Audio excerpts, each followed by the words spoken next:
Sa layong mailapit pa ang serbisyong medikal sa mga residente, nagtatayo na rin ng Bukas Center sa Solana, Cagayan. May balitang pambansa si April Racho na Radyo Pilipinas, Cagayan. Dahil sa itatayong bagong urgent care and ambulatory services o Bukas Center sa Solana, Cagayan, hindi nakakailanganin ng mga residente rito at sa mga kalapit bayan na bumiyahe ng mahaba para makapagpatingin sa mga malalaking ospital. Luluwag din at mababawasan ang mga pasyente sa ilang DOH hospitals, lalo na sa Cagayan Valley Medical Center.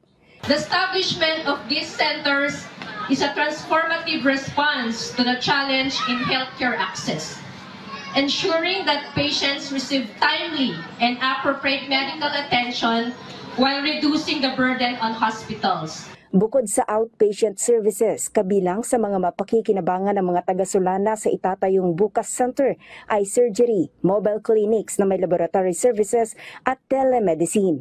Isa nga sa mga residente na lubos na nagpapasalamat at tiyak na matutulungan ng center ay ang Barangay Gadu. Ito, napakagandang proyekto ito kung talagang tuloy-tuloy na kasi bukod sa matulungan yung tao, mailalapit pa sa kanila yung health services, lalong-lalo na dun sa mga taong nasa ibaba, yung mga kapos sa pinansyal. Ang Bukas Center ay bahagi ng 28 for 28 by 28 initiative ni Health Secretary Chidoro Herbosa na layong makapagtatag ng hindi bababa sa 28 Bukas Centers pagsapit ng taong 2028. Layunin nitong makapagbigay ng accessible at high-quality healthcare services sa 28 milyong Pilipino.